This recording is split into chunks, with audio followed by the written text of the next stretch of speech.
Selamat datang kepada Bapak Ade Darmawan. Kita akan lanjut kepada sesi kedua. Selanjutnya, sesi kedua dengan pemateri Bimo Masaji, Gemilang Dini Ar-Rasyid, Adelina Anggraini, Endang Sulistiawati, Dewanti Ajeng Wiradita, dan Sri Sugiyarti. Yang akan ditanggapi oleh Bapak Ade Darmawan. Kepada pemateri, waktu dan tempat kami persilahkan.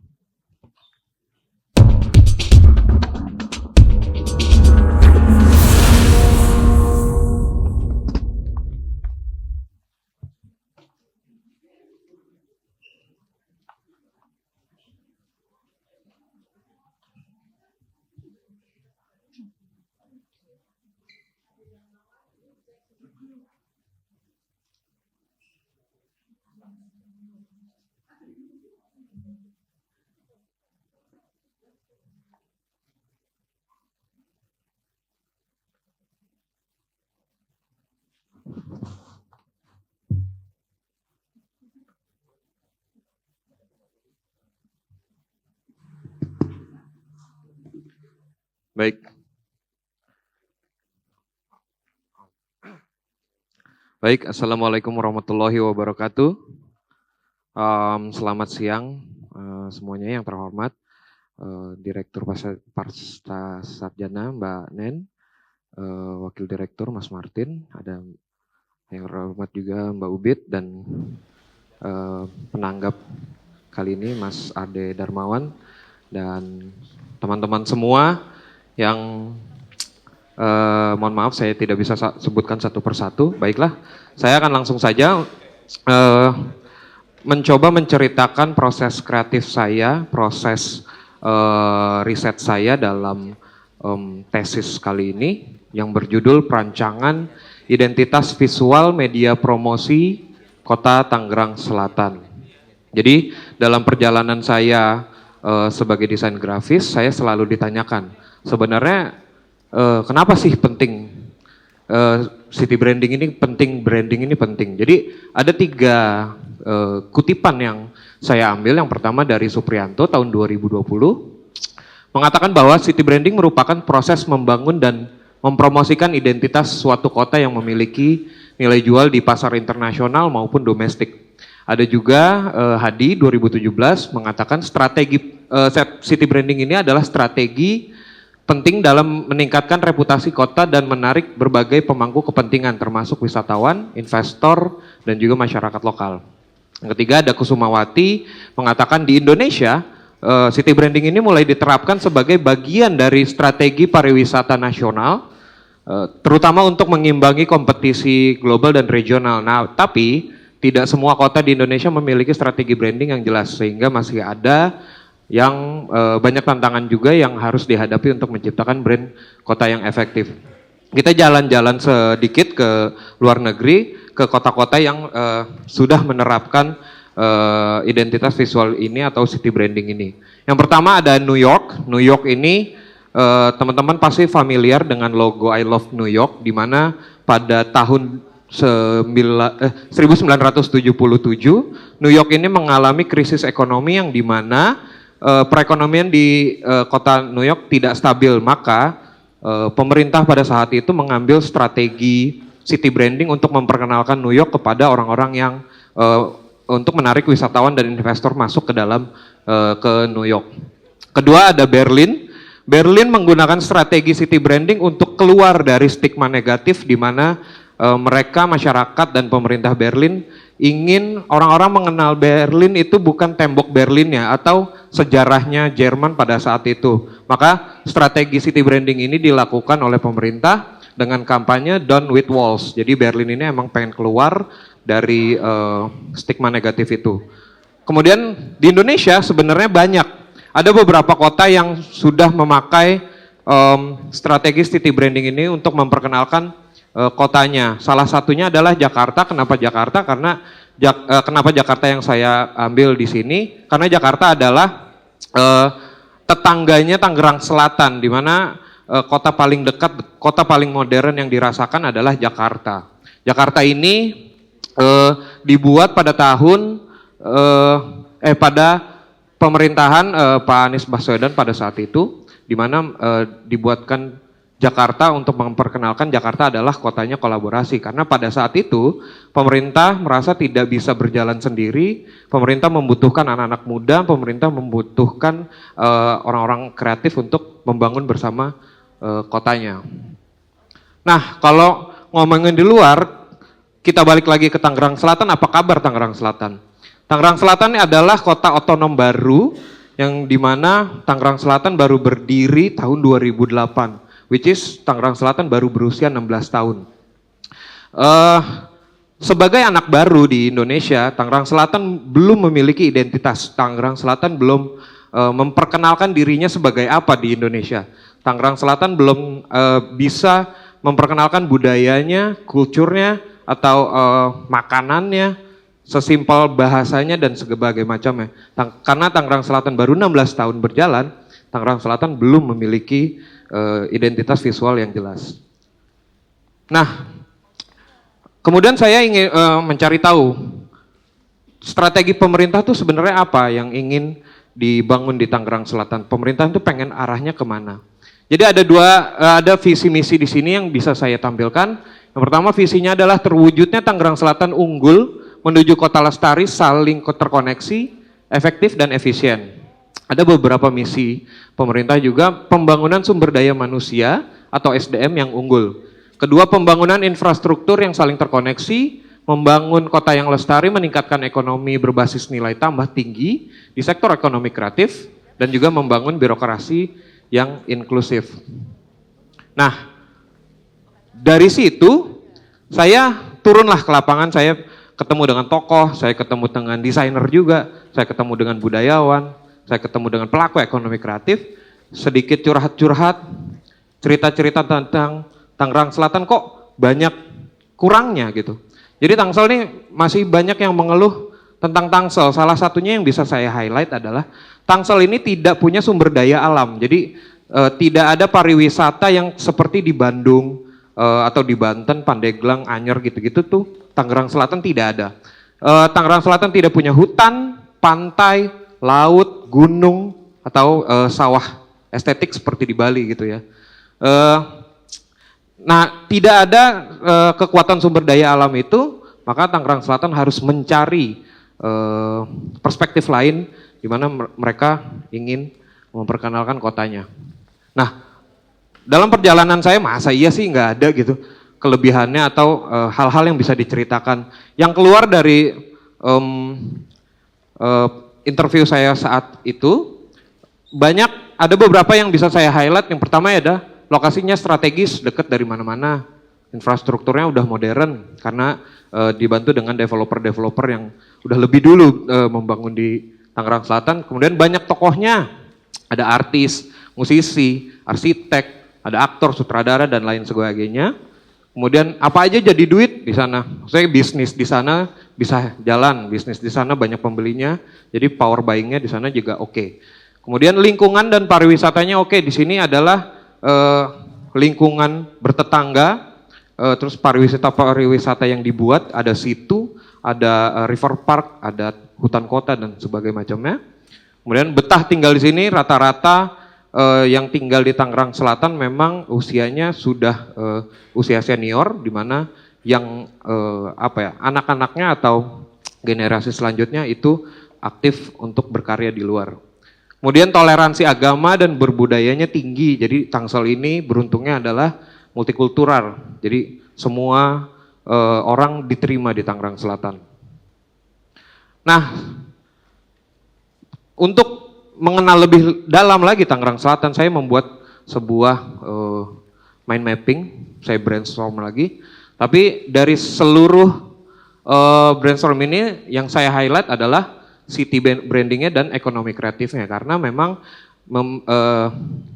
according to visi misinya pemerintah ingin membangun ekonomi kreatif dan pembangunan sumber daya manusia yang unggul, maka city branding dan ekonomi kreatif ini menjadi kata kunci yang saya ambil. Nah, kalau misalkan kemarin penelitian saya tentang objek, tentang apa yang saya cari, maka perspektif saya ubah. Kalau memang Tangsel nggak punya sumber daya alam, tapi Tangsel punya sumber daya manusia. Untuk mencari tahu kekuatan ekonominya sumber daya manusia di Tangerang Selatan, saya mendapatkan data ini. Dari total penduduk 1.500.000-an jiwa di Tangerang Selatan, terdapat 105.000 UMKM ekonomi kreatif yang ada di Tangerang Selatan. Dan top 5-nya adalah ini. Dari 17 subsektor yang ada di Indonesia, top 5 di Tangerang Selatan adalah culinary, fashion, craft, visual communication design, music, dan arsitek. Jadi dari top 5 ini saya mendekatkan diri kepada komunitas-komunitas kreatif yang ada di Tangerang Selatan. Salah satunya adalah jejaring dari Dekranasda Tangsel. Ada beberapa komunitas kria, komunitas ini ya, yang sudah masuk di Uniqlo, Bintaro Exchange. Kemudian ada jejaring kreatif Bintaro Design District, ini arsitekturnya. Bin Art ada musiknya, komunitas musik, Tangsel Creative Foundation, dan Tangsel Creative City Art. Ini adalah hasil eksplorasi saya 4 tahun belakang, di mana saya mencoba, di mana saya ikut serta dalam sayembara branding HUT Tangerang Selatan. Ini kompetisinya, ini adalah hasil-hasilnya. Di mana semua ini dinaungi oleh Tangsel Sejiwa yang kebetulan saya juga yang membuat. Nah, kesimpulan saya dari hasil riset sementara saya ini, bahwa identitas visual yang dirancang dengan elemen yang mempresentasikan keberagaman, modernitas, dan keberlanjutan akan meningkatkan daya tarik Kota Tangerang Selatan bagi investor, wisatawan, dan masyarakat.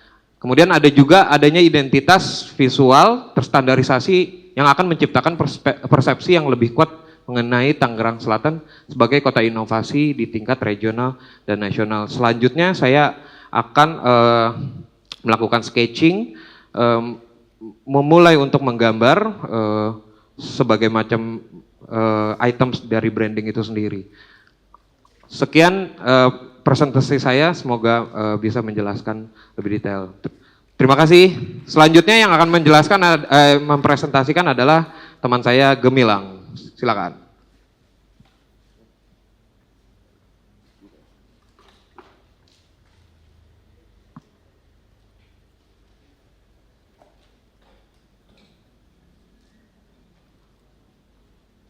Oke, selamat siang semuanya.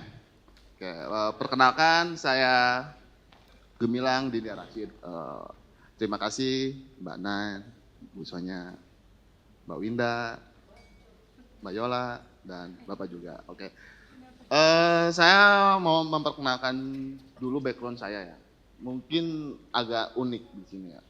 Jadi kita biar bisa masuk ke apa sih tujuan riset saja, apa sih maksudnya gitu ya. Maksudnya kita biar satu frekuensi dulu di sini, saya berkenalan dulu ya.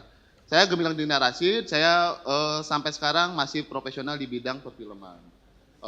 Saya juga pernah mendapatkan best cinematographer, dan background saya yang menarik itu beda dengan saya yang sekarang. Dulu saya teknik informatika, setelah itu saya lanjut berkarir ternyata di bidang seni. Nah, waktu teknik informatika, saya pernah membuat aplikasi. Tapi pada saat itu saya aplikasinya tidak publish karena kekurangan mentor. Pada saat itu saya mendapatkan juara 1 first place untuk Sispo Time, di mana tahun 2011 itu ada masalah besar yaitu traffic untuk diselesaikan oleh aplikasi. Tapi saya di situ saya bilang tidak bisa diselesaikan oleh aplikasi. Tapi di situ kita bisa mendapatkan monetize atau bisnis model. Salah satunya yang bisa terjadi sekarang kita lihat mungkin seperti Waze. Nah, berdasarkan dari situ dan saya lanjut studi di sini dan mengambil konsentrasi di tata kelola. Saya ingin mengambil link and match di antara background saya dan masa depan kita gitu. Nah, di sini ada tata kelola dan internal of things. Apa yang kita bisa gabungkan itu adalah ada big data. Big data itu bagaimana cara mengolahnya? Yuk kita lihat sekarang.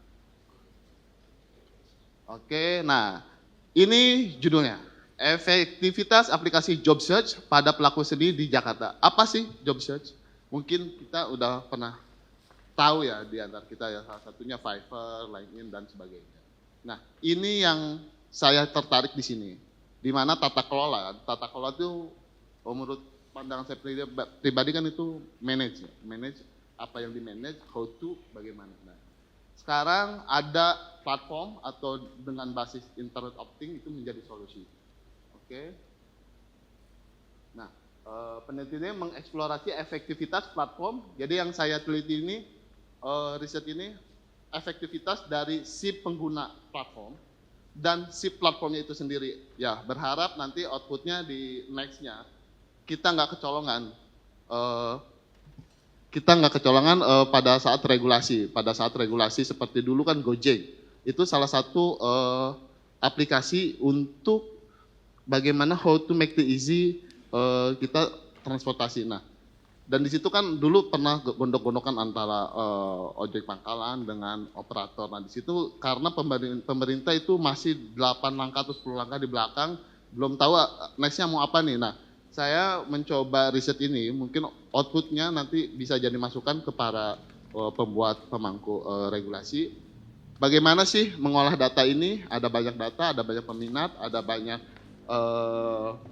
kesempatan, peluang, dan kita manage-nya seperti apa. Nah, di sini saya harapannya outputnya seperti itu. Dan untuk pelaku seni itu sendiri, how to make a survive, gimana caranya kita survive di era 5.0 ini kan. Banyak freelance atau pelaku seni yang sudah kesulitan untuk mendapatkan pekerjaan atau ruang ekspresi. Nah, di situ kan ada satu penyedia, yang satu itu yang membutuhkan. Nah, di sini kita ketemu dalam satu platform. Oke, penelitian ini bertujuan mengeksplorasi efektivitas platform pencarian kerja dalam meningkatkan efektivitas pencari kerja bagi pelaku seni di Jakarta. Nah, saya skupnya diperkecil di Jakarta untuk penelitiannya. Untuk penelitiannya sendiri, saya menggunakan kuasi eksperimen dengan menggunakan data survei dan wawancara mendalam. Hasilnya diharapkan dapat memberikan wawasan tentang manfaat dan tantangan platform ini dalam sektor seni serta kontribusi bagi literatur strategi pencarian kerja di industri kreatif.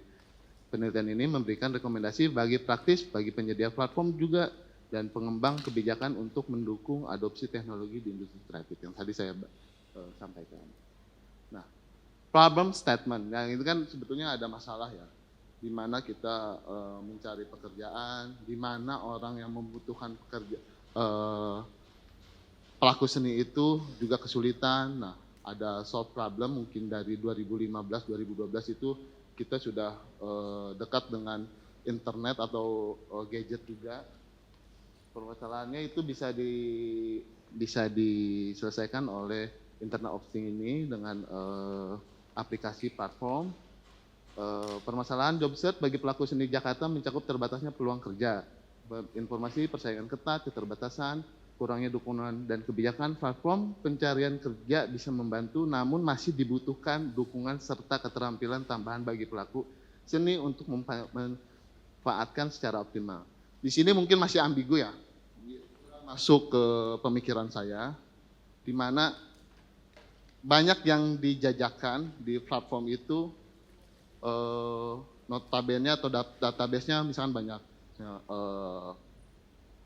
Seniman dengan pelukis, misalkan, atau kamera operator, atau misalkan dengan scriptwriter, tapi masih ada peminatan yang tidak ada penyedianya.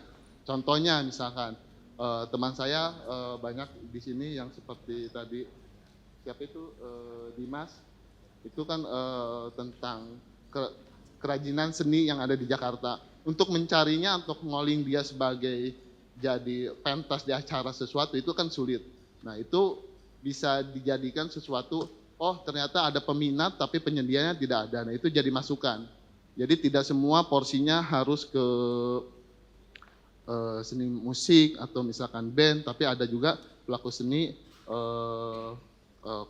tradisional yang bisa berekspresi atau menjajakan karyanya di aplikasi job search itu. Nah, tentunya di sini harus ada pelaku regulasi dari pemerintah untuk membuat regulasi kepada si platform itu. Misalkan kita hadir dengan 10 atau 100 kategori yang harus diisi biar semuanya merata. Sejauh ini kan platform tidak ada regulasi yang mengatur itu semua gitu. Pasti nanti suatu saat baru berpikir ke arah sana. Makanya saya riset ini, jadi apa aja yang dibutuhkan oleh demand apa aja yang dibutuhkan oleh masyarakat dan penyediaannya ada atau tidak. Next, ini tadi teknologi solution, itu salah satu dengan aplikasi.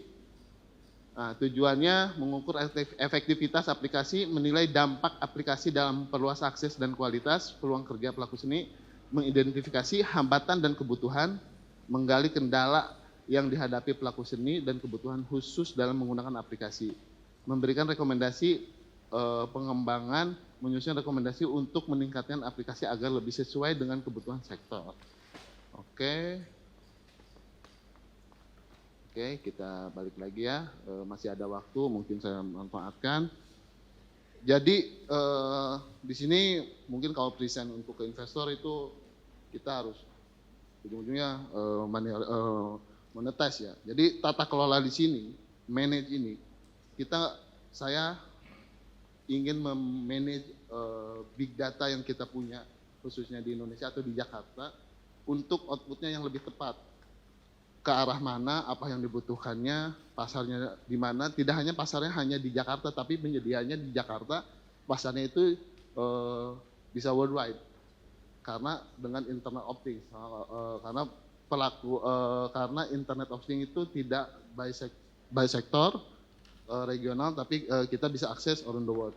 Nah itu, dan mungkin di sini belum ada yang tertarik, soalnya saya juga membaca beberapa mencari dari sudut pandang manajemen bisnis informatika, ini masih banyak belum ke arah sini ya, untuk pelaku seni ya, masih mereka ke arah seperti platform Gojek dan lainnya gitu. Mungkin ini bisa jadi milestone untuk Indonesia, unicorn atau dekakron ke depannya. Ya.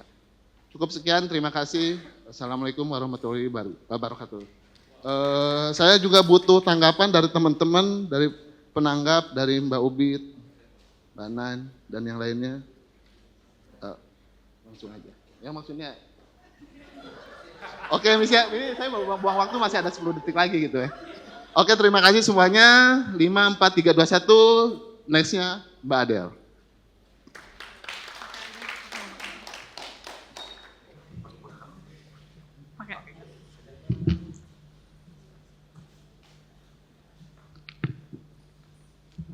Baik, selamat siang teman-teman semuanya. Selamat siang Mbak Nen selaku Direktur Pasca Sarjana IKJ. Selamat siang Mas Martin selaku pembimbing tesis saya. Selamat siang Mas Ade selaku penanggap tesis saya. Bapak Ibu dosen, Mbak Yola, Bu Sonya, Mbak Ubit, dan Kak Sugar yang terus memberikan saya semangat menjadi peneliti serta teman-teman yang hadir pada siang hari ini. Izinkan saya untuk mempresentasikan tesis saya yang berjudul Analisis Dampak Kebijakan Terhadap Tata Kelola Dewan Kesenian Jakarta tahun 2006 sampai 2003.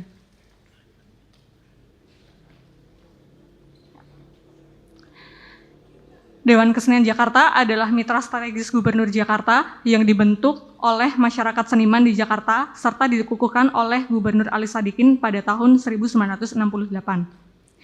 Dewan Kesenian Jakarta memiliki peran penting dalam merumuskan kebijakan yang mendukung dan mengembangkan kesenian di Jakarta dan juga sebagai pengurus Pusat Kesenian Jakarta. Di dalam perjalanannya terjadi dinamika perubahan peraturan gubernur yang memiliki pengaruh terhadap mekanisme tata kelola DKJ dan tantangannya dalam menjalankan peranan dan fungsinya sebagai mitra strategis untuk pengembangan seni di Jakarta. Berikut adalah daftar peraturan gubernur tentang Dewan Kesenian Jakarta. Ruang lingkup penelitian saya berdasarkan ketersediaan data yang ada di lapangan. Saya mengambil sampel kebijakan berupa perbandingan antara Pergub nomor 64 tahun 2006 dan Pergub nomor 4 tahun 2020. Dua pergub tersebut saya ambil sebagai sampel kebijakan yang akan saya analisis dalam rentan waktu dari periode tahun 2006 sampai 2023. Pergub nomor 64 tahun 2006 merupakan tonggak penting pasca reformasi dalam melakukan transformasi tata kelola DKJ. Kebijakan ini dirancang untuk menjawab kebutuhan akan peningkatan transparansi, akuntabilitas, dan posisi DKJ dalam ekosistem seni. Pergub nomor 4 tahun 2020 memperkenalkan model tata kelola DKJ yang lebih modern. Perubahan ini mencerminkan perkembangan kehidupan seni yang semakin kompleks dan ekspektasi baru akan transparansi terhadap lembaga seni DKJ. Peraturan ini memperkenalkan penjelasan lebih detail terkait tata kelola organisasi dengan kriteria anggota dan mekanisme pengajuan anggota, hierarki organisasi yang dirancang ulang, dan terdapat tugas organisasi yang lebih spesifik. Rumusan masalah pada penelitian saya adalah yang pertama, bagaimana kebijakan dalam Pergub nomor 64 tahun 2006 dan Pergub nomor 4 tahun 2020 mempengaruhi tata kelola Dewan Kesenian Jakarta. Selanjutnya, rumusan masalah saya adalah apakah ada kesenjangan yang terjadi dalam kebijakan tersebut sehingga memberikan dampak terhadap pengembangan kesenian di Jakarta. Dalam penelitian ini, saya akan menggunakan beberapa tinjauan teori. Yang pertama, saya akan menggunakan teori 4 model kebijakan budaya di dunia menurut Beckler dan Spence dalam buku Global Cultural Economy. Teori yang kedua, saya akan menggunakan model analisis perbandingan kebijakan administrasi publik dalam buku The New Public Service Serving Not Steering oleh Den Hart pada tahun 2015. Selanjutnya, saya akan menggunakan model analisis Regulatory Impact Assessment atau RIA. Model ini awalnya berkembang dalam kebijakan publik internasional yang diterapkan secara luas di negara-negara OECD dan saat ini juga digunakan di Indonesia. Yang terakhir, saya akan menggunakan analisis perbandingan framework antara tata kelola Dewan Kesenian Inggris dan tata kelola Dewan Kesenian Korea. Berikut model analisis kebijakan budaya di Indonesia berdasarkan teori tersebut. Di dalam model ini terdapat model pendekatan fasilitator, patron, arsitek, dan insinyur. Masing-masing model pendekatan ini akan memaparkan mekanisme pendanaan di setiap negaranya. Contoh negaranya. Selanjutnya adalah model analisis perbandingan kebijakan administrasi publik. Model ini akan digunakan untuk menganalisis kronologis sejarah Dewan Kesenian Jakarta dan sudut pandang model administrasi publik di Indonesia. Seperti administrasi publik lama, yang peran administratornya adalah bertindak sebagai pelaksana kebijakan, kemudian manajemen publik baru atau New Public Management NPM, peran administratornya adalah bertindak sebagai manajer yang memiliki tanggung jawab untuk mengelola sumber daya serta efisiensi dan menghasilkan hasil yang maksimal. Dan yang terakhir adalah pendekatan layanan publik baru. Pendekatan ini berorientasi pada nilai-nilai demokrasi dan berpartisipasi dan melibatkan warga negara untuk berpartisipasi.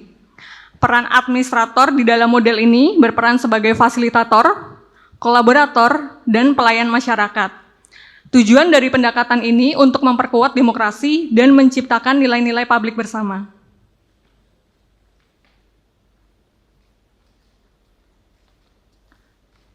Ya, ini tadi model analisis perbandingan kebijakan administrasi publik.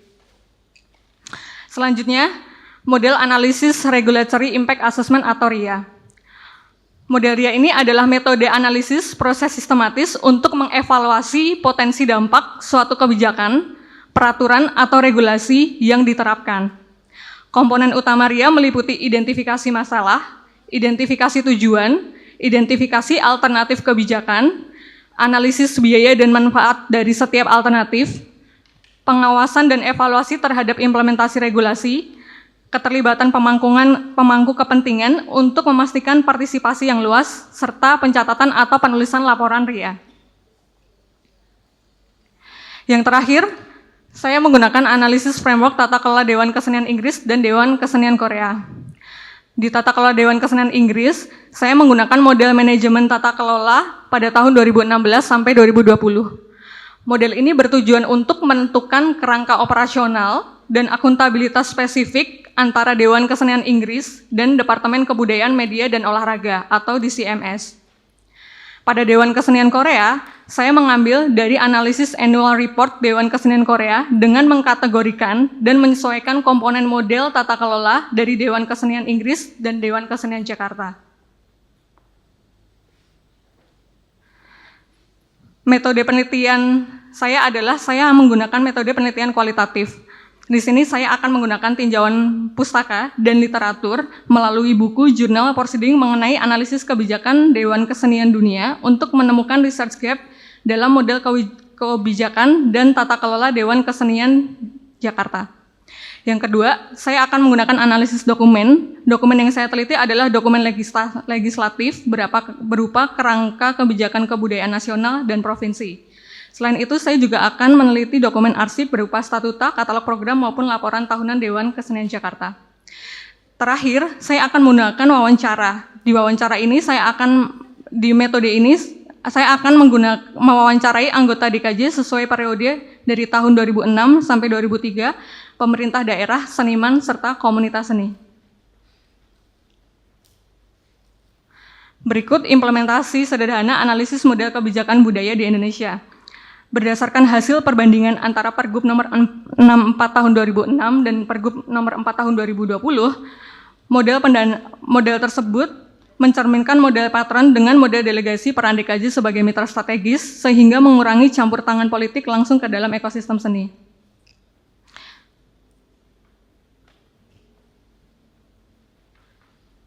Selanjutnya, ini adalah model implementasi analisis perbandingan kebijakan administrasi publik.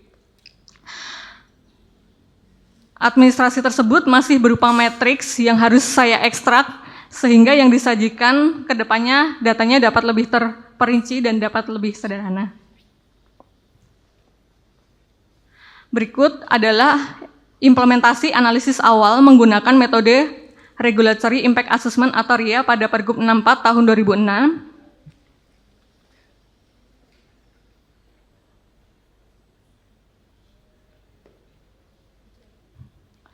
Dan berikut adalah analisis awal menggunakan metode RIA pada Pergub nomor 4 tahun 2020. Analisis tersebut adalah kerangka yang akan diturunkan ke dalam paperwork analisis dampak kebijakan ke depan agar lebih detail dan mendalam. Terakhir, ini adalah analisis framework tata kelola Dewan Kesenian Inggris, Dewan Kesenian Korea, dan Dewan Kesenian Jakarta. Di Dewan Kesenian Inggris, saya menggunakan dokumen perjanjian manajemen Dewan Kesenian pada tahun 2016 dan 2020.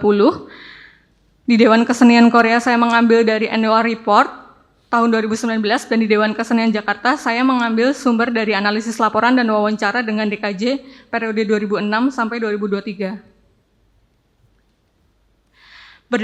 Berdasarkan analisis penggunaan 3 teori dan 1 framework tata kelola Dewan Kesenian di atas, teori yang pertama, teori 4 model kebijakan budaya DKJ mendekati ciri pada model patron dengan delegasi peran serta sumber pendanaan dari APBD dan atau sumber lain yang sah. Yang kedua, berdasarkan analisis perbandingan model tata kelola kebijakan administrasi publik, hipotesis saat ini DKJ mengalami semua model kebijakan sehingga berdampak pada berbagai perubahan dalam model administrasi dari awal hingga kini. Yang ketiga, berdasarkan kerangka analisis model RIA, metode ini dapat efektif digunakan, namun terdapat tantangan dan resiko ke depan dalam pengumpulan dan pengolahan data yang harus dimitigasi melalui beberapa sumber. Yang keempat, berdasarkan analisis matriks model tata kelola Dewan Kesenian di negara lain, akan dilakukan menjadi analisis yang mendalam, pemetaan kerangka tata kelola operasional berdasarkan aspek-aspek tematik dan relevansi antara Dewan Kesenian Inggris, Dewan Kesenian Korea, dan Dewan Kesenian Jakarta. Sekian presentasi dari penelitian saya. Terima kasih atas kesempatan dan perhatiannya. Presentasi selanjutnya akan dilanjutkan oleh rekan saya, Ibu Endang.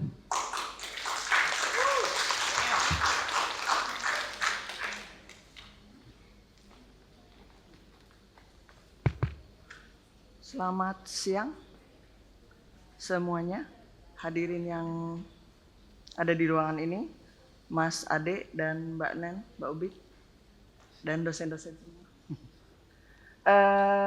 Untuk siang ini saya akan memaparkan penciptaan karya saya, yaitu tentang limbah event terutama, dengan judul Fragment to Form, mengubah limbah event menjadi karya seni dengan pendekatan practice-led research ya. Next. Latar belakang penciptaannya, yaitu kebetulan saya bekerja di workshop yang kontraktor di event bersama suami.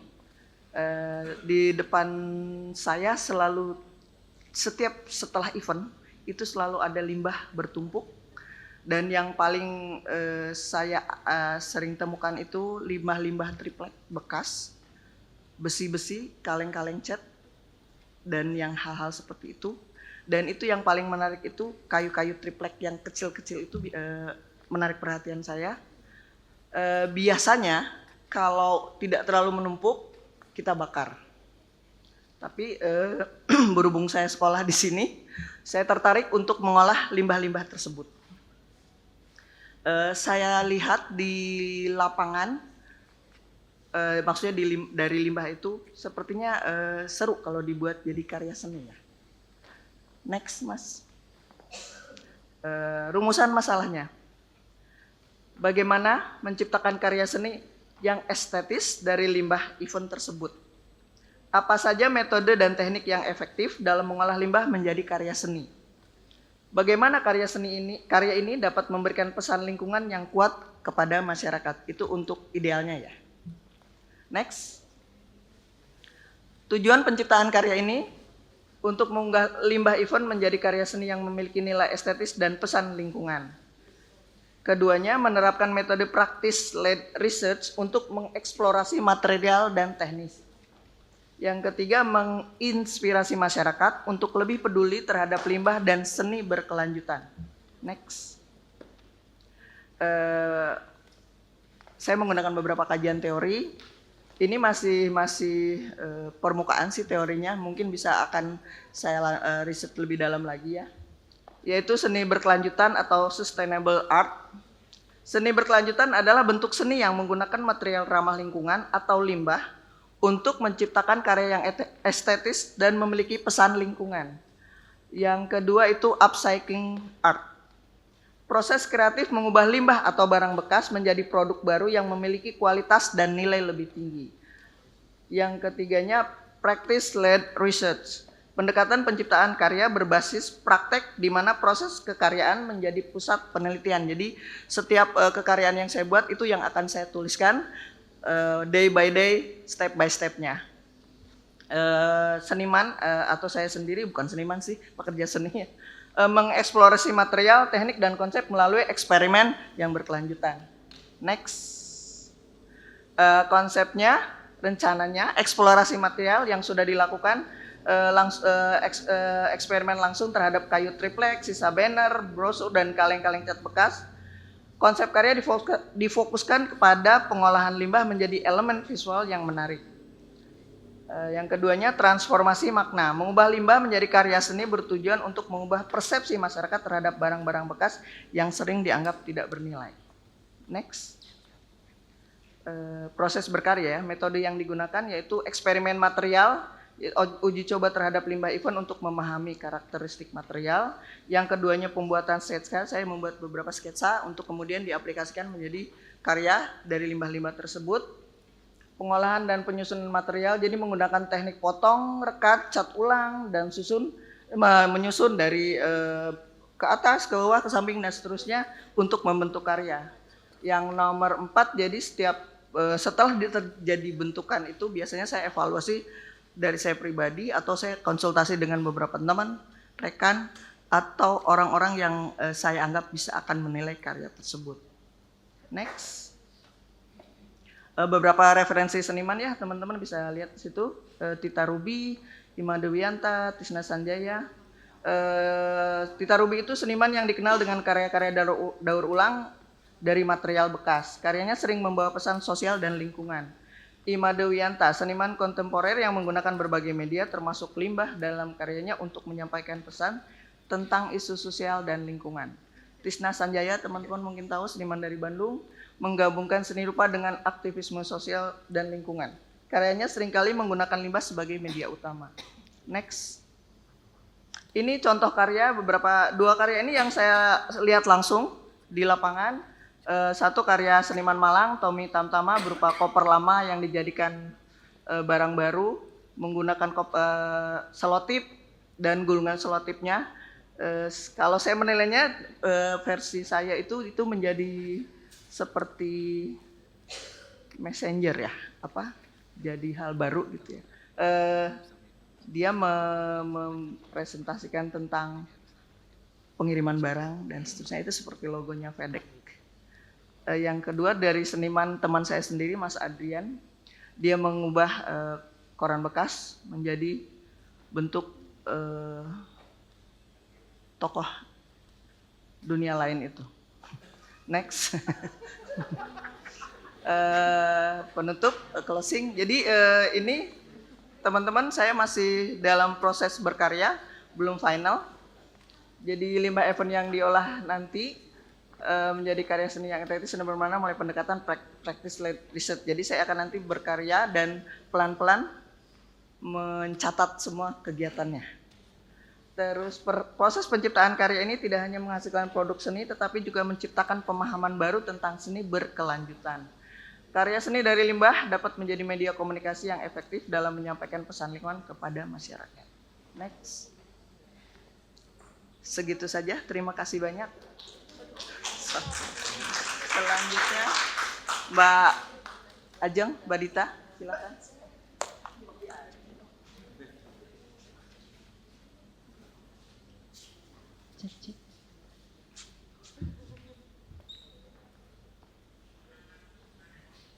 Assalamualaikum warahmatullahi wabarakatuh.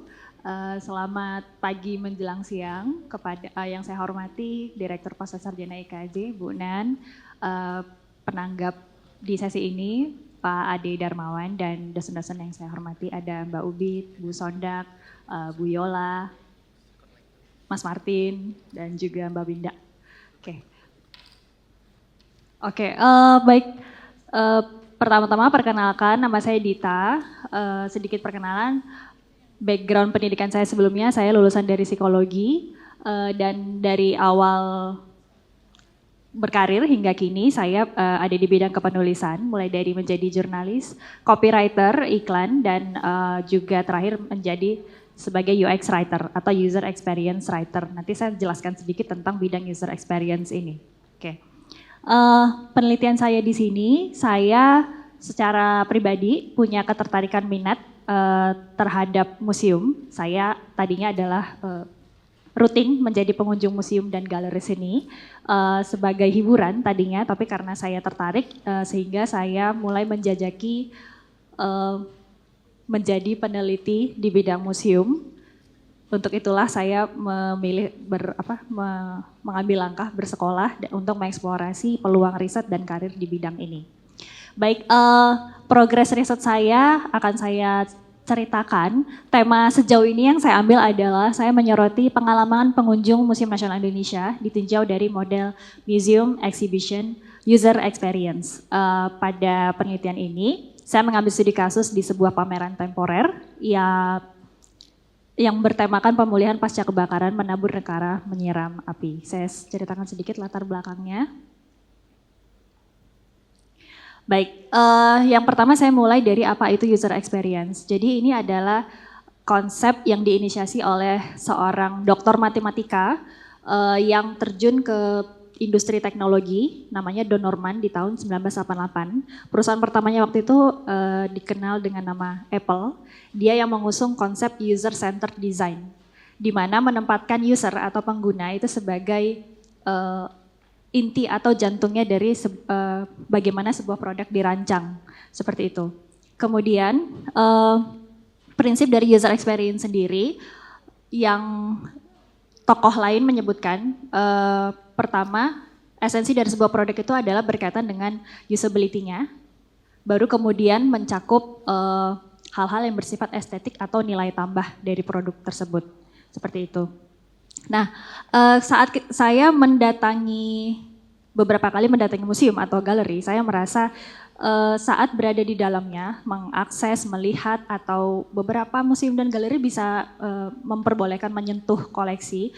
Di sana saya melihat ada kesinambungan antara konsep user experience di produk teknologi yang beberapa tahun terakhir saya handle, itu ada kesinambungan dengan bagaimana pengalaman pengunjung di museum, seperti itu. Nanti saya jelaskan lebih lanjut di bagian teori. Kemudian di sisi lain, kunjungan ke museum itu kan biasanya yang dibawa pulang adalah pengalaman gitu, bukan berupa produk, barang atau jasa.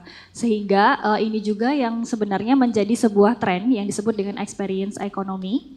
Jadi semua penyelenggara produk, baik barang atau jasa itu mengutamakan pengalaman bagaimana se-imersif mungkin dirasakan oleh pengunjung atau penikmat produknya seperti itu. Dari dua topik ini lah saya melihat bisa bertemu di sebuah rancangan yang dirangkum dengan tata pamer museum. Nah, apa pentingnya penelitian tentang tata pamer yang mengakomodir pengalaman pengunjung? Di sini saya menyoroti bagaimana tata kelola regulasi dari museum itu juga sebenarnya mencakup tujuan ini gitu. Jadi di tahun 2023 Kementerian Kebudayaan, Ditjen Kebudayaan itu mengadakan sebuah transformasi kelembagaan museum dengan membentuk Indonesian Heritage Agency, sebuah lembaga yang menaungi 18 museum dan 34 cagar budaya di Indonesia di bawah Kementerian Kebudayaan. Nah, di sini mereka mengusung konsep reimajinasi museum yang yang memiliki 3 pilar utama, yaitu reprogramming, memprogram ulang koleksi dan kuratorial sehingga bisa relevan dengan masyarakat. Kemudian redesigning juga merujuk ke bagaimana desain dan tata pamer bisa lebih mengakomodir pengalaman pengunjung. Sedangkan reinvigorating lebih ke menyoroti bagaimana tata kelola SDM di museum. Nah, untuk penelitian saya kali ini merujuknya ke redesigning dan reprogramming. Konsep ini ternyata sejalan dengan konsep yang diusung di kancah global gitu ya, yaitu dengan adanya pemahaman tentang new museologi yang diusung oleh Patrick Vergo di tahun 89 yang juga kurang lebih menyoroti hal yang sama, pentingnya museum itu mengakomodir pengalaman pengunjung dan pendefinisian ulang dari kata museum oleh Dewan Museum Internasional di tahun 2022, di mana menekankan bahwa museum itu adalah lembaga non-profit yang berfungsi tidak hanya merawat atau menyimpan koleksi, melainkan juga bagaimana mengkomunikasikannya dengan publik, seperti itu. Sehingga terasa relevan dengan kehidupan terkini masyarakat sebagai pengunjung museum. Dan kalau di Indonesia, kalau saya mencoba men-zoom out lagi, maka ini juga merujuk bisa menjawab apa yang tertuang dalam Undang-Undang Pemajuan Kebudayaan, khususnya pasal 44 sampai 46. Kalau 44 itu kan intinya lebih ke museum perannya sebagai perawat koleksi. 45 dan 46 itu lebih ke bagaimana mengedukasi publik, seperti itu. Pertanyaan riset saya di sini, jadi dari user experience yang saya usung itu teori, yang saya gunakan teorinya ada beberapa faktor, yaitu bagaimana ada faktor fitur, kualitas, dan konsekuensi dari pameran, bagaimana itu dilihat oleh perspektif pengunjung, dan bagaimana dinamikanya, apakah yang ditujukan oleh museum itu sudah ditangkap dengan baik oleh perspektif pengunjung. Nah, untuk teori, ini juga sekalian saya menyampaikan sebuah kebaruan dari penelitian museum di Indonesia, khususnya studi pengunjung. Model yang saya gunakan ini melihat bagaimana konsep desain tata pamer itu dilihat dari dua sisi. langsung gitu. Jadi oleh satu teori mereka menjabarkan faktor-faktor ini yang melihat dari bagaimana sebuah message atau desain dirancang oleh museum dan bagaimana faktor tersebut ditangkap oleh pengunjung gitu. Nah, teori ini tuh jadi disusun oleh Ellie King dan teman-teman dengan menurunkan teori UX miliknya Hassan Zal gitu. Yang tadi bilang bahwa sebuah produk itu disusun dengan konsep user centered design, bagaimana menjawab dulu usability-nya, baru kemudian mencakup bagaimana nilai tambahnya gitu. Oke. Di sini dijabarkan dalam bahasa pragmatik dan hedonik. Jadi kalau pragmatik itu contohnya misalnya telepon. Pragmatiknya adalah bagaimana saya bisa menelpon, menghubungi orang. Tapi kalau hedonik itu adalah bagaimana ketika saya menelpon orang, saya merasa terhubung, bersosialisasi dengan orang tersebut. Seperti itu. Nah, masuk ke studi kasusnya adalah pameran pemulihan pasca kebakaran. Jadi pada tahun 2023 September terjadi kebakaran dan ada beberapa koleksi yang terdampak di Museum Nasional. Setahun kemudian ini berdasarkan hasil wawancara saya dengan kurator dan koordinator peluncuran pameran tersebut, menurut mereka pameran ini dirancang untuk sebagai pertanggungjawaban atau transparansi publik terhadap update bagaimana keadaan dan apa yang mereka masih upayakan untuk dalam hal revitalisasi museum. Nah, ini adalah desainnya. Seperti ini. Kira-kira dalamnya kayak gini. Ini koleksi terdampak dan oke. Ini bisa kita lihat ada layar yang bisa disentuh.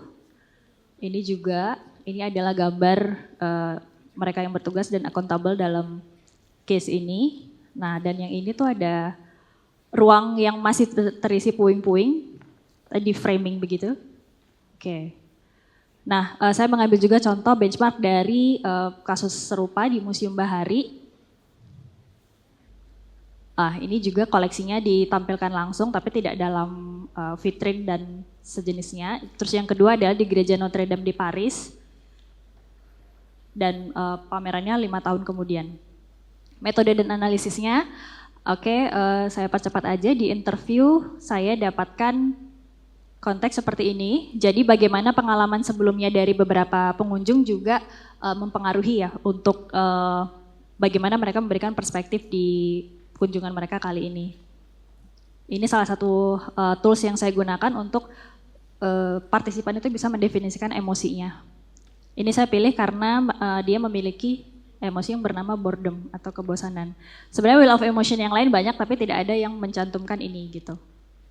Oke, kesimpulannya terakhir adalah, kesimpulan sementara adalah masih ditemukan berbeda ternyata yang diintensikan museum adalah bisa membangun empati terhadap kasusnya, ternyata itu belum diresap dengan baik, diterima dengan baik oleh pengunjung. Mereka juga tidak tertarik untuk mengetahui lebih lanjut tentang kasusnya, hanya ya sampai di sana visual dan ada juga merasa kelelahan dalam melihat pamerannya.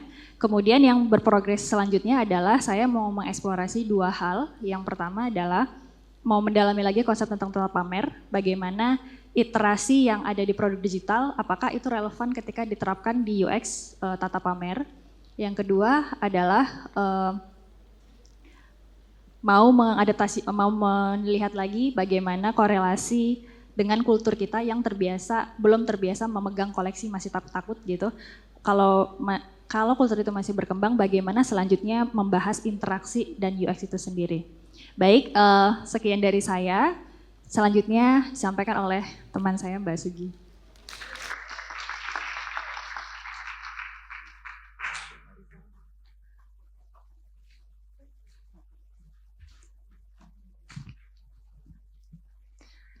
Bismillahirrahmanirrahim, terima kasih.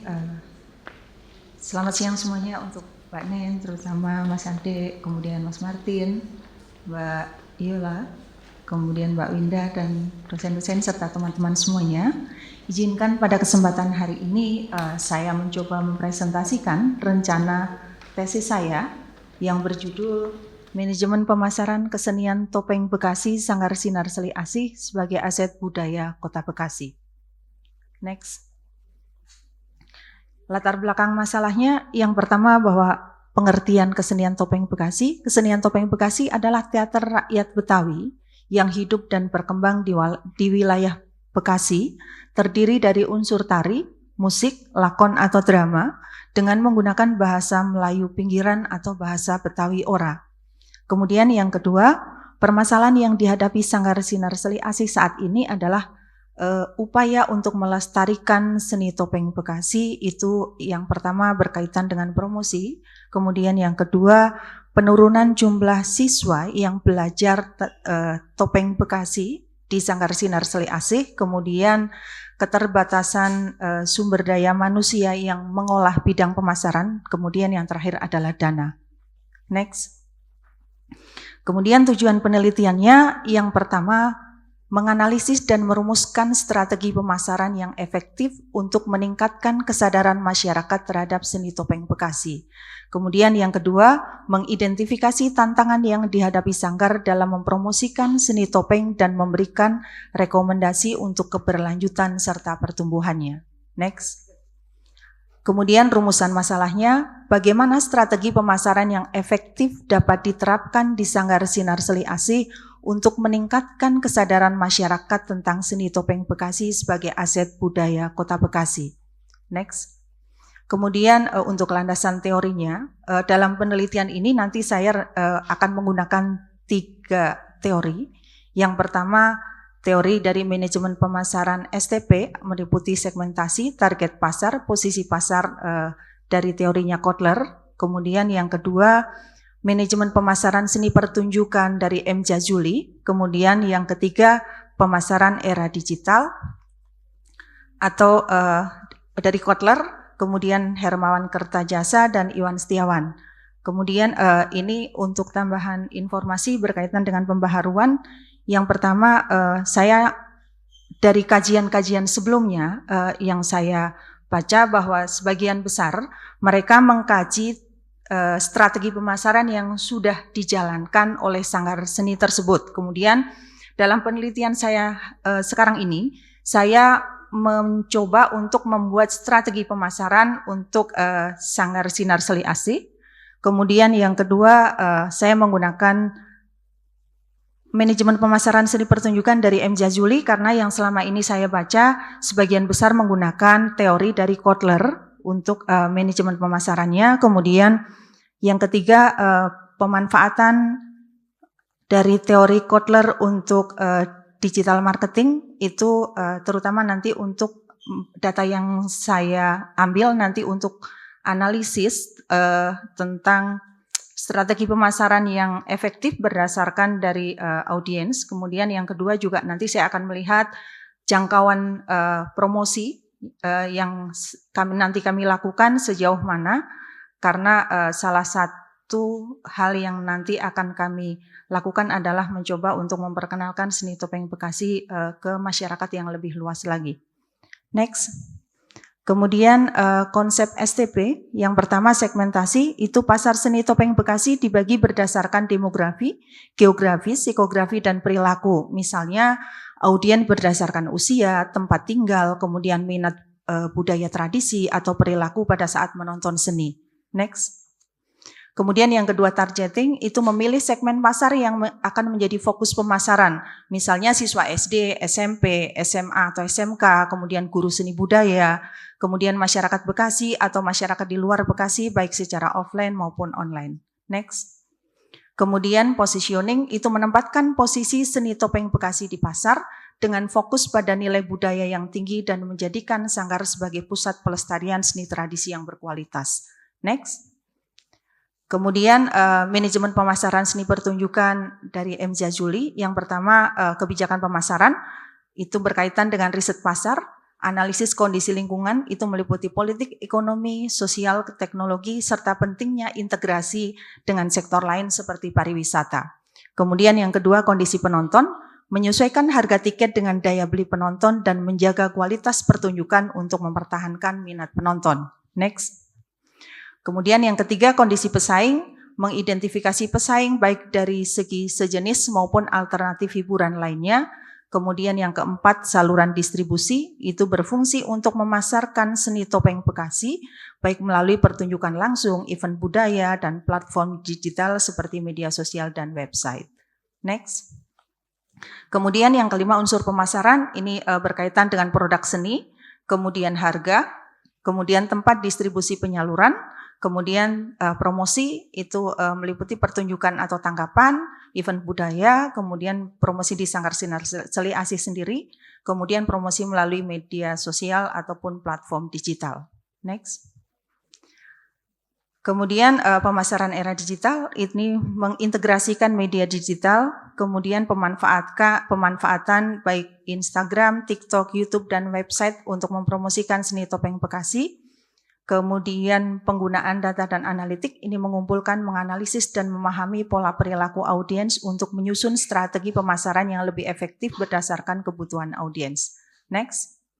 Kemudian yang keempat, pengalaman pengguna yang dipersonalisasi itu yang berkaitan dengan tindakan yang diambil berdasarkan data untuk memberikan pengalaman yang lebih relevan dan terhubung dengan audiens untuk menyajikan konten yang sesuai dengan preferensi individu, seperti mengirimkan rekomendasi atau iklan yang relevan berkaitan dengan riwayat interaksi audiens. Kemudian penerapan strategi pemasaran untuk Sanggar Sinar Seli Asih, yang pertama ini menerapkan manajemen STP. Penerapan STP dalam konteks Sanggar Sinar Seli Asih untuk memperkenalkan seni topeng Bekasi. Kemudian manajemen pemasaran seni pertunjukan itu menggunakan teori M. Jajuli untuk melakukan riset pasar, analisis penonton, menentukan produk seni, harga, tempat, distribusi penyaluran, dan promosi. Next. Kemudian yang ketiga, media sosial dan kolaborasi, menggunakan platform seperti Instagram, TikTok, dan YouTube untuk menjangkau audiens yang lebih luas, serta melakukan kolaborasi dengan komunitas dan sekolah untuk memperkenalkan seni topeng Bekasi. Kemudian yang keempat, pemasaran berbasis pengalaman, menawarkan workshop atau pertunjukan langsung untuk memberikan pengalaman mendalam tentang seni topeng Bekasi. Next. Kemudian harapan dan tantangan. Yang pertama, harapan bahwa strategi ini diharapkan dapat membantu Sanggar Sinar Seli Asih mengatasi tantangan, memperluas audiens, dan memastikan keberlangsungan seni topeng Bekasi sebagai aset budaya Kota Bekasi. Kemudian tantangannya keterbatasan dana dan sumber daya manusia yang masih menjadi hambatan dalam merealisasikan strategi pemasaran secara maksimal. Next. Kesimpulan, bahwa manajemen pemasaran kesenian topeng Bekasi di Sanggar Sinar Seli Asih memiliki peran penting dalam melestarikan dan mengembangkan seni tradisi topeng sebagai aset budaya Kota Bekasi. Dengan mengimplementasikan strategi pemasaran yang efektif, seperti penggunaan berbagai saluran komunikasi dan promosi yang tepat, diharapkan berhasil menarik perhatian masyarakat dan meningkatkan apresiasi terhadap seni topeng Bekasi. Next. Kolaborasi dengan berbagai pihak seperti pemerintah, komunitas lokal, dan institusi pendidikan juga memperkuat posisi kesenian topeng Bekasi sebagai bagian integral dari identitas budaya daerah. Selain itu, inovasi dalam penyajian pertunjukan dan pemanfaatan platform digital seperti media sosial dan website memungkinkan seni topeng Bekasi menjangkau audiens yang lebih luas dan relevan dengan perkembangan zaman. Dengan demikian, Sanggar Sinar Seli Asih tidak hanya berfungsi sebagai tempat pertunjukan, tetapi juga sebagai pusat edukasi dan pengembangan budaya. Upaya ini memastikan bahwa seni topeng Bekasi tetap hidup dan dapat diwariskan kepada generasi mendatang, menjadikannya sebagai aset budaya yang berharga bagi Kota Bekasi. Terima kasih.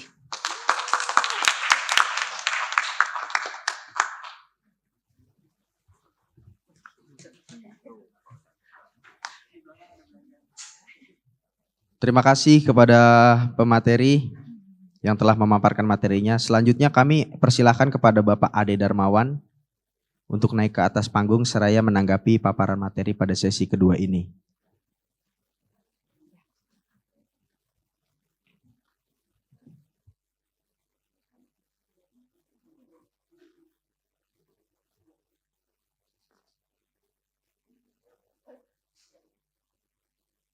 Kalau saya berdiri, kalian berdiri juga. So. Enggak. Terima kasih semuanya yang sudah hadir. Terima kasih teman-teman sekalian. Terima kasih Mbak Nen, Mas Martin, Mbak Ubit, Mbak Yola, dan teman-teman sekalian yang hadir. Ini sulit ini, karena saya harus menyelesaikan dalam waktu. Oh, dimatiin, alhamdulillah.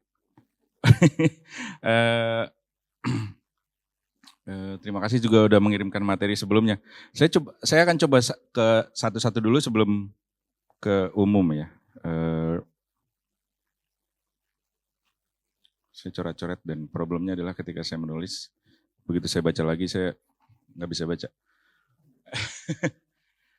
Yang pertama mungkin dari urut tadi ya, Mas Haji ya, soal city branding. Ini mungkin mesti dicek lagi ya. Ada beberapa sebenarnya kalau menurut saya yang irisannya soal narasi warga dan juga gimana agenda negara gitu. Tadi ada city branding, ada Dewan Kesenian Jakarta, lalu juga ada museum. Kalau menurut saya itu punya irisan yang kurang lebih sama. Jadi ada satu narasi negara yang adalah top down gitu. Hampir tidak mungkin gitu untuk melihat itu sebagai sesuatu yang betul, makanya dicek misalnya gitu kebijakannya seperti apa dan sebagainya. Lalu ada yang bottom up. Yang bottom up itu adalah yang dari warga, realitas, kenyataan gitu. Problemnya dengan city branding kalau menurut saya ini sebenarnya nggak pernah berhasil. Semua yang ada tadi di contoh kamu itu ada I Love New York, ada ada Berlin dan lain sebagainya. Itu sebenarnya kenyataannya sudah ada. Itu bukan diturunkan oleh negara gitu. New York sudah seperti itu, sudah lintas kultural, sudah multikultural lalu terjadi gitu. Jogja misalnya gitu ya, kota pendidikan gitu. Bukan pemerintah kotanya yang ingin seperti itu terjadi dengan organik. Jadi mungkin dicek itunya dulu ya, secara kenyataan tuh seperti apa gitu. Sebenarnya kalau menurut saya juga city branding ini juga perlu dikritisi gitu, karena kalau menurut saya Jakarta kolaborasi gitu, emang setelah itu kita ngelihat orang Jakarta pada kolaborasi enggak juga kan gitu. Bandung beriman gitu, wali kotanya korup, enggak.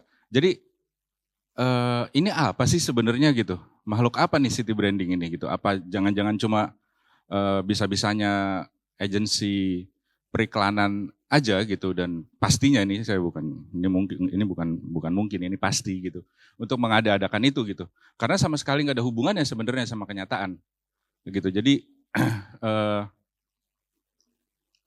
mungkin saya akan nggak tahu ini sudah seberapa jauh gitu ya risetnya gitu ya, tapi mungkin buat saya pribadi saya akan mungkin lebih tertarik kalau tesisnya misalnya tentang kasus-kasus kegagalan citra kota atau city branding gitu ya, atau bahkan sekalian gitu dihadap-hadapkan gitu antara city branding tertentu dengan kenyataannya gitu. Ada apa sebenarnya gitu? Karena kalau tidak ini balik lagi akan hanya jadi jargon gitu, hanya akan jadi jargon dan nggak ada hubungannya gitu sama kenyataan, karena city branding sekali lagi itu nggak bisa dilihat sebagai sesuatu yang tunggal gitu, itu harus sistematik gitu, nggak bisa gitu, tidak bisa dilakukan gitu, itu sebagai hanya satu pencitraan aja jadinya gitu ya.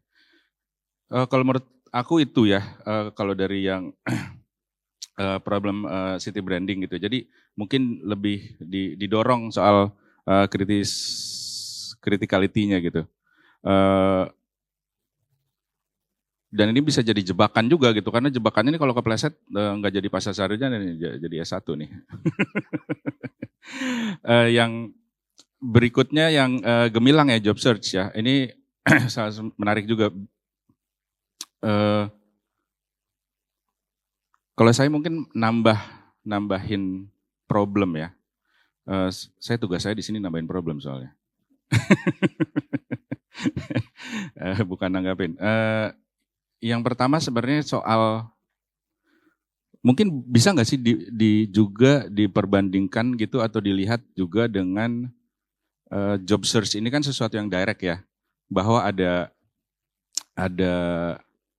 platform yang mempertemukan gitu, seperti marketplace gitu kan, mempertemukan antara pembeli dan produsen gitu kan, lalu ada di tengahnya gitu, mempertemukan. Seperti ini juga job search kan sebenarnya sebagai platform di tengah gitu, mempertemukan antara yang butuh kerjaan sama yang membutuhkan jasa kerja gitu ya.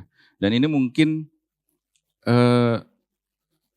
yang ketika tadi saya dengar presentasinya, sebenarnya yang saya tertarik sebenarnya mungkin nggak sih dihubungkan juga atau dilihat juga platform-platform yang secara organik sebenarnya melakukan itu, tapi tidak pernah dibilang bahwa dia adalah job search, gitu ya. Macam-macam gitu. Ada bentuk-bentuk pertemuan yang lain kan, ada bentuk-bentuk pertemuan yang lain, baik bentuknya sosial media ataupun lainnya gitu, bisa bentuknya bazar atau pasar atau ada pameran atau bentuknya. Jadi mungkin bisa terinspirasi oleh pertemuan-pertemuan itu gitu. Misalnya di job search yang kamu ini kan sebenarnya nggak pernah terlalu ada misalnya, sementara pelaku seni itu kan punya spesifikasi ya. Karena banyak sekali yang bentuknya juga form gitu ya, misalnya bagaimana dia skillnya harus kelihatan misalnya gitu. Sementara yang di situ kan misalnya bentuknya CV, skillnya nggak terlalu kelihatan misalnya. Bentuk itu harus lebih performatif misalnya dan lain sebagainya. Misalnya TikTok misalnya lebih bisa buat penari misalnya gitu ya. Mungkin TikTok lebih memperlihatkan skillnya dan lain sebagainya secara visual gitu ya. Satu lagi, yang berikutnya sebenarnya mungkin nggak ditambahin dengan perlindungan kerja gitu. Ada karena yang tadi saya bilang ya, kan ini ada yang butuh kerja, lalu ada yang butuh jasa gitu. Tapi di relasi ini sebenarnya di terakhir kalau menurut saya harus juga ditambahkan juga dengan soal perlindungan kerja. Mungkin nggak sih itu dilihat juga gitu. Apakah ada gitu job search yang memperlihatkan direksinya ke arah sana gitu ya. Perlindungan kerja dengan segala macam skemanya ya, waktu kerja, perlindungan honor, working hour dan lain sebagainya gitu ya, termasuk KS misalnya gitu atau kekerasan seksual. Ada nggak sih elemen itu gitu yang mungkin kalau misalnya kamu bisa review gitu, itu bisa menjadi tambahan yang menarik atau penting gitu ya. Yang berikutnya Adel, ini pusing saya ngeliat, banyak banget kebijakannya.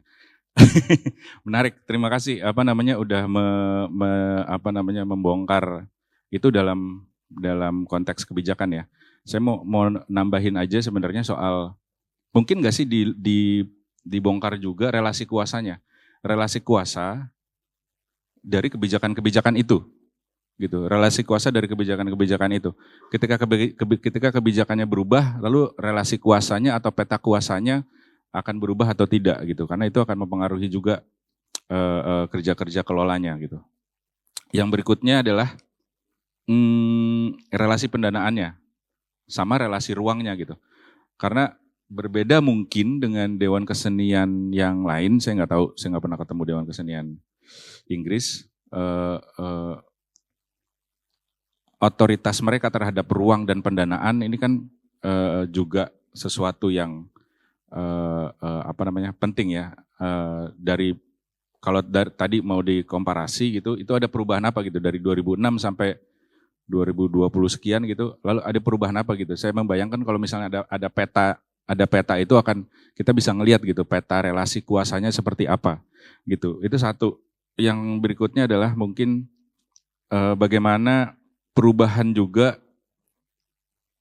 soal keanggotaan, karena sebenarnya yang menarik adalah Dewan Kesenian Jakarta tahun 68 itu kurang lebih kayak artis kolektif sebenarnya. Kalau teman-teman tahu artis kolektif kan itu kayak sekumpulan seniman lalu ditasbihkan misalnya atau diangkat menjadi Dewan Kesenian Jakarta. Jadi dibayangkan adalah dia jadi karena dewan gitu, jadi dibayangkan dia adalah representasi atau perwakilan dari praktek-praktek seni gitu. Tapi saya nggak tahu mulainya kapan gitu ya. mulai ada, karena seni juga punya perlintasan dengan disiplin-disiplin lain, lalu member atau anggota Dewan Kesenian Jakarta itu juga mulai diperkaya gitu dengan misalnya orang-orang yang fokus di aktivisme atau di backgroundnya misalnya LSM, backgroundnya misalnya tata kelola dan lain sebagainya. Ini mungkin menarik juga perubahan itu dilihat hubungannya sama kebijakan gitu ya. Satu lagi sebenarnya soal ruang mungkin ya, itu mungkin relasi kuasa terhadap ruang gitu. Karena Dewan Kesenian ini problemnya adalah kalau menurut saya juga salah satunya adalah karena tidak punya otoritas terhadap ruang dan pendanaan gitu. Dan di banyak Dewan Kesenian di Indonesia menjadi ajang keributan gitu karena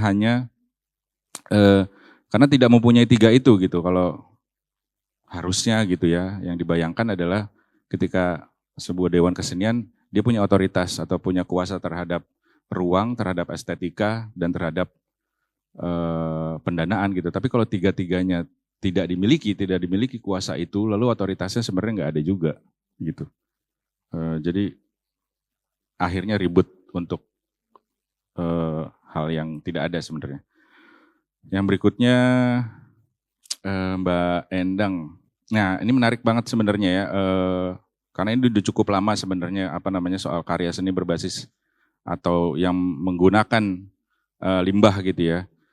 Problemnya atau tantangannya adalah bagaimana membuat seni limbah ini bisa tidak menjadi limbah baru sebenarnya.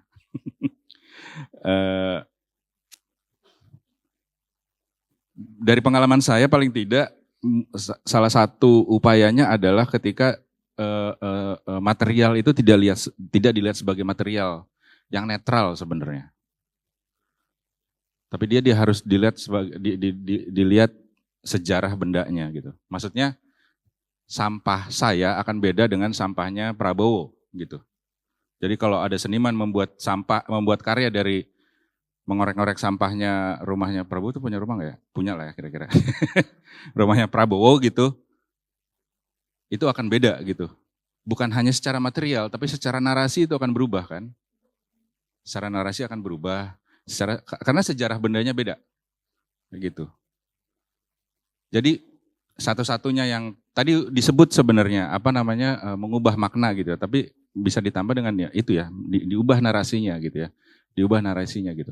Karena kalau material gitu, dia akan jadi material yang netral gitu ya. Dia dia bukan kehilangan ya, itu juga nggak apa-apa. Tapi kalau menurut saya salah satu upcycle adalah sebenarnya menambah makna dan menambah narasi gitu. Dan itu hanya bisa dilihat ketika kita atau menambahkan itu ketika kita melihat benda itu lewat sejarah kebendaannya atau narasi bendanya gitu. Jadi diberi beban justru gitu. Dia nggak netral, justru diberi beban. Sejarah gitu. Jadi mungkin itu bisa jadi satu tambahan. Yang berikutnya adalah environmentally correct itu belum tentu otomatis aesthetically correct gitu. Jadi maksudnya yang bekerja dengan lingkungan gitu karena ini atas nama lingkungan gitu terus jadi otomatis bagus gitu. Enggak juga gitu. Jadi perubahan itu juga perlu dilihat dengan tajam juga gitu. Itu tadi ya sejarah benda sama sebenarnya gimana si limbah ini dengan relasi sosialnya sebenarnya. Dari mana dia berasal, sirkulasinya kayak gimana gitu kan, nggak tiba-tiba dia ada di situ gitu kan. Dia dari mana, itu kan cycle gitu kan. Sebenarnya cycle-nya itu kalau kita ngomongin upcycling kan sebenarnya mematahkan itu. Yang tadinya cycle-nya dari tambang minyak jadi plastik, masuk ke pabrik, dia jadi produk lalu dipakai secara domestik, lalu dibuang ke sampah, dan dia jadi sampah yang menumpuk gitu kan. Sebenarnya konsep recycle itu kan mencoba mematahkan, makanya disebutnya cycling itu kan sebenarnya itu juga gitu ya.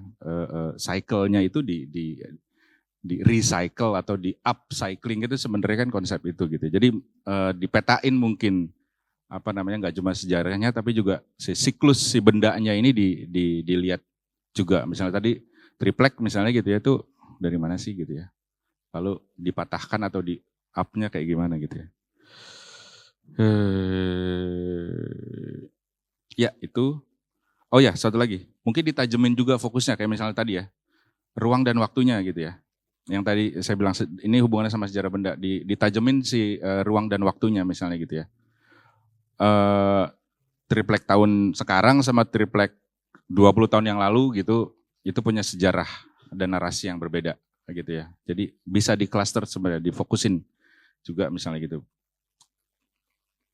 Karya recycle pakai koran bekas banyak gitu, tapi misalnya bisa dibayangin nggak bikin karya recycle dari koran bekas, tapi koran bekas tahun 65 misalnya gitu, ya kan? Akan langsung berubah narasinya gitu ya. Yang berikutnya museum, Mbak Dita ya. Museum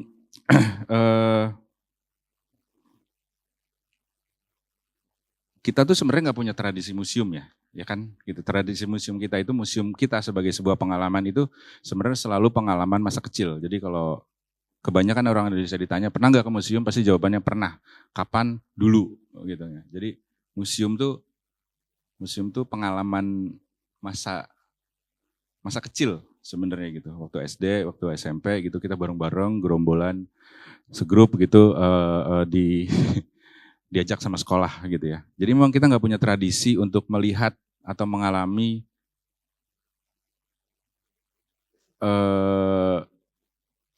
benda mati gitu yang berarti sejarah gitu dengan cara seperti itu. Gitu.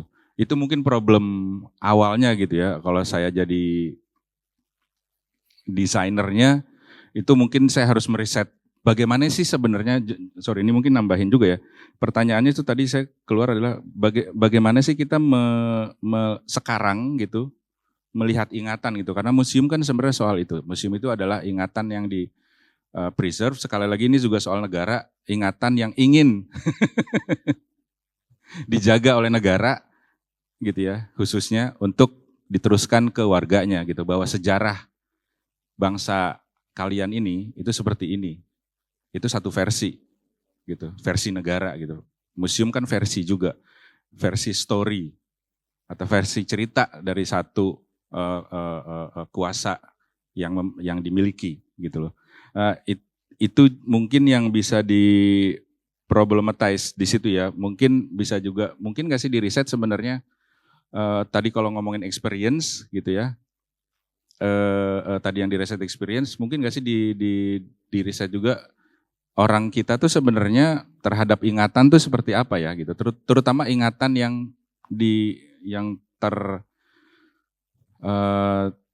ada di benda-benda gitu ya. Karena yang saya bilang tadi, kita tuh sebenarnya nggak punya tradisi itu gitu. Kita punya tradisi misalnya secara domestik kita memajang, ada trofi, ada apa segala macam, itu kayak museum pribadi kita kan gitu. Ya kan itu kayak museum pribadi kita, kayaknya punya piala-piala, punya foto-foto, itu kan kayak museum pribadi kita gitu ya. Saya membayangkan ada riset, misalnya kalau tadi wawancara gitu ya, mungkin nggak sih diwawancarainnya bukan soal tentang museumnya gitu, tapi soal ingatannya gitu. Bagaimana sebenarnya penonton kita gitu ya melihat atau menyikapi ingatan gitu. Mungkin itu akan membantu museum ketika mereka harus juga mendelivery ingatan-ingatan tertentu sebagai sebuah pengalaman gitu. Karena kalau menurut saya sekarang itu didisplay seperti bagaimana orang barat menyikapi museum gitu ya. Bendanya mati gitu karena mereka emang udah selesai gitu. Tapi kalau kita kan enggak, benda-benda itu masih banyak yang masih hidup gitu bersama kita gitu ya. Makanya sebenarnya kalau mau ditambahkan adalah bagaimana sebenarnya menghidupkan atau merelevansikan si benda-benda sejarah itu di masa yang sekarang gitu. Yang berikutnya Mbak Sri ya, Suara Teater Bekasi. Sebenarnya arahnya udah menarik, udah bagus ya kalau menurut saya, karena tadi juga saya di coretan saya itu sebenarnya ujungnya sebenarnya pusat edukasi gitu. Jadi mungkin kalau tadi ada tantangan bagaimana memasarkannya dan lain sebagainya, mungkin jangan-jangan langsung pertanyaannya bagaimana caranya membuat pusat edukasi yang berbasis pada praktek tari topeng Bekasi gitu. Karena kalau menurut saya pemasaran itu akan secara inherent gitu, akan secara otomatis gitu, akan terjadi ketika pusat edukasi itu dibuat gitu. Jadi bukan pusat edukasinya yang menjadi alat dari pemasaran gitu, tapi pusat edukasinya ketika itu terjadi, pemasarannya itu akan terjadi dengan sendirinya. Ini sih feeling saya aja. Karena kalau menurut saya ini juga banyak banget ya sebenarnya proyek-proyek atau banyak sekali rencana-rencana teman-teman gitu ya, itu selalu mengarah ke sini. Selalu bagaimana sebenarnya pertanyaannya praktek-praktek tradisi itu bertahan di perkembangan zaman yang cepat ya. 20 jam lagi loh itu. Jadi mungkin yang pertama adalah diversifikasi format mungkin ya. Tapi sebelum ke situ intinya sebenarnya mungkin dari praktek tradisi tari topeng Bekasi itu mungkin dilihat dulu. Karena itu kan form yang kita lihat form tarian gitu. Tapi bisa nggak sih dilihat sebenarnya nilai-nilai apa sih jadi diekstraksi itu maknanya atau nilai-nilai apa sih sebenarnya yang inti dari si tari topeng ini gitu. Lalu ketika nilainya dapat sebenarnya formnya bisa macam-macam gitu. Kebayang nggak misalnya kalau dia jadi animasi, kalau dia jadi pusat edukasi, ketika nilai-nilainya udah dapat, lalu pusat edukasinya itu berbasis pada si nilai-nilai dari topeng Bekasi ini, bukan pada topeng Bekasinya sebagai sebuah form visual atau sebuah bentuk tari ya, tapi nilai-nilainya itu apa sih sebenarnya gitu. Jadi bentuknya bisa diragamkan. Kalau menurut saya itu, terima kasih. Sebelum itu saya akan menutup dengan wrapping ini mungkin ya, secara umum gitu, mungkin yang harus ditambahkan adalah soal criticality-nya atau daya kritisnya gitu ya. Kalau menurut saya tidak hanya membuka, tidak hanya meriset gitu, tapi pertanyaannya dari riset itu terus jadi apa gitu. Nah itu butuh daya kritis kalian, itu sangat penting, imajinasi, kreativitas, dan juga tolong kasih perspektif gitu. Tolong kasih perspektif.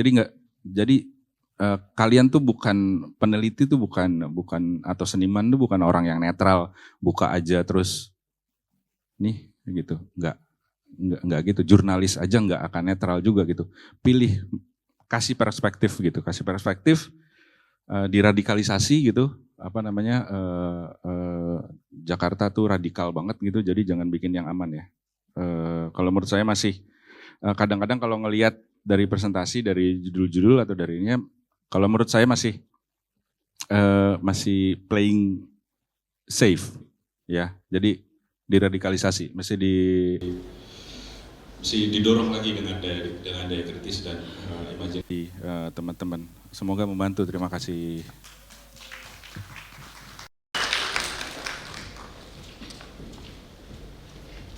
Terima kasih atas respon yang diberikan penanggap kepada pemateri.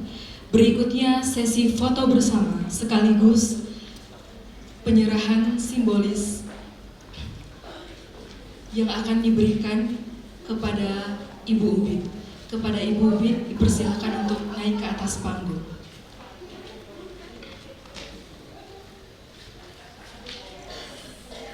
Kepada tim dokumentasi kami persilahkan.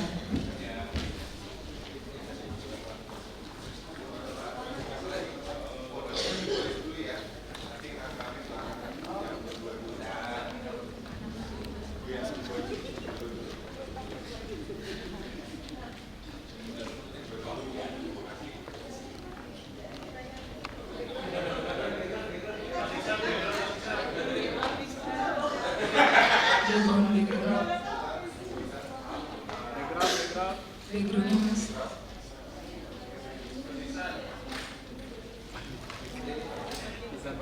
Sabar ya Mbak ya.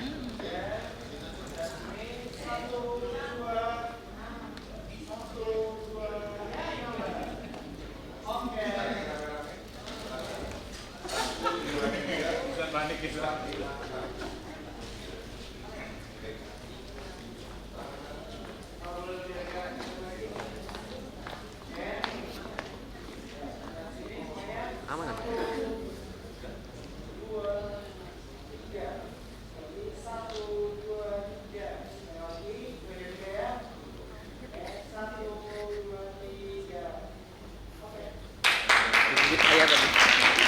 Para hadirin, kita akan break sejenak dan akan mulai lagi pada pukul 1.